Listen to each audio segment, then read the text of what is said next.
जी, क्या नाम है सर आपका? मेरा नाम डॉक्टर सुरेंद्र कुमार बोध है और मैं दलित मुस्लिम एकता मंच का राष्ट्रीय अध्यक्ष हूँ। आज मुजफ्फरनगर में आना हुआ आपका।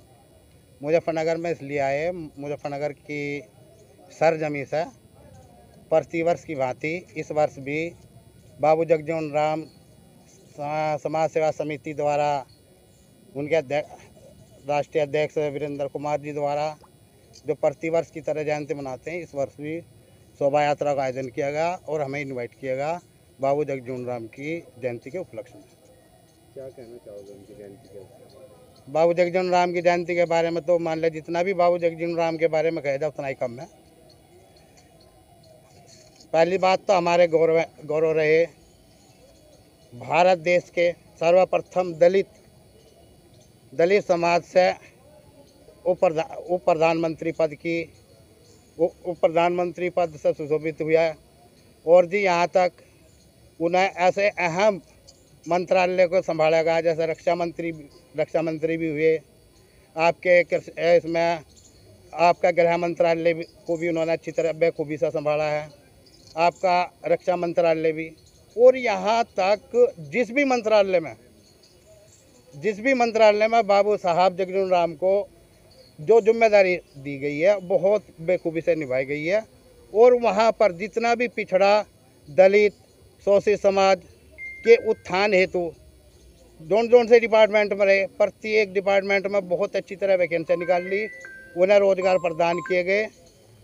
और हमारे समाज में ऐसा महान आदमी, ऐसा स्वतंत्रता सेनानी, ऐसा ये कहिए कि मान लिया एक समता दिवस के रूप में हम जो बाबू जगजीवन राम की जयंती मनाने का काम कर रहे हैं वो भी हमारे लिए बहुत कम है, क्योंकि बाबू जगजीवन राम ने देश के लिए यहाँ तक अपनी संपत्ति क्या अपना सब को निछावर कर दिया।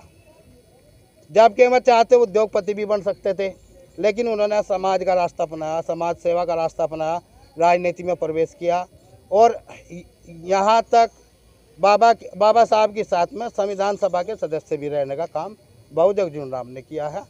और आज जो माहौल जो फिलहाल का है, मैं दावे से कह सकता हूँ काश आज बाबू जगजीवन राम जी होते तो आज वक्फ बोर्ड का मामला ना सामने आता, क्योंकि उन्होंने कभी भी समता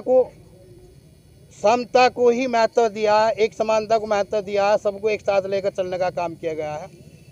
आज जितनी भी हम आलोचना करें सेंट्रल गवर्नमेंट की इतनी कम है। आज जगह जगह पर कहते हैं कि सबका साथ सबका विकास। हम पूछना चाहते हैं सबका साथ सबका विकास कहाँ है? आज मुस्लिम समुदाय के ऊपर, इस्लाम धर्म के ऊपर वक्फ बोर्ड का बिल थोप दिया गया है।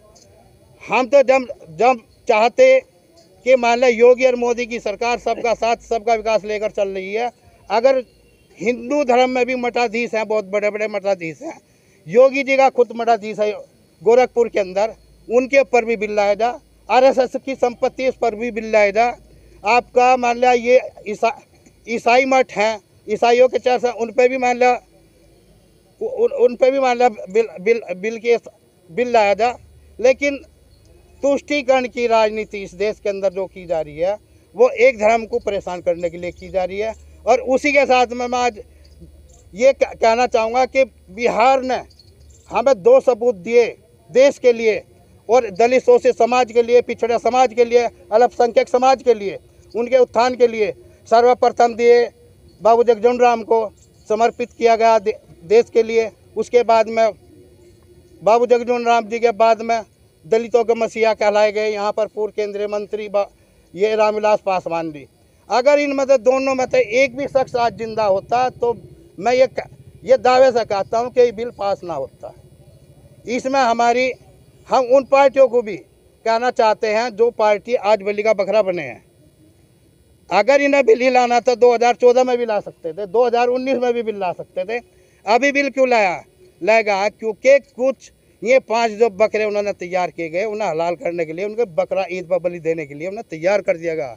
बिहार के अंदर नीतीश कुमार जी को, चिराग पासवान जी को और आपके चंद्रबाबू नायडू जी को और आपके पश्चिमी उत्तर प्रदेश के जो हीरो थे किसानों के मसीहा के पुत्र किसान पौत्र माना किसानों के लीडर थे जयंत चौधरी जी को भी, और आपके बिहार के अंदर ही जितन राम मांझी को, इनकी ऐसे पांच ये बलि के बकरे बना दिए गए हैं और इनकी राजनीति खत्म कर दी गई है। और मैं यहाँ तक कहना चाहूँगा, जो भी मुस्लिम या दलित उन पार्टियों में है जो उनका सपोर्ट कर रहे हैं, तो मैं अपने समाज के ऊपर कलंक है। डॉक्टर सुरेंद्र बोध, डॉक्टर सुरेंद्र बोध, दलित मुस्लिम एकता मंच, दलित मुस्लिम एकता मंच।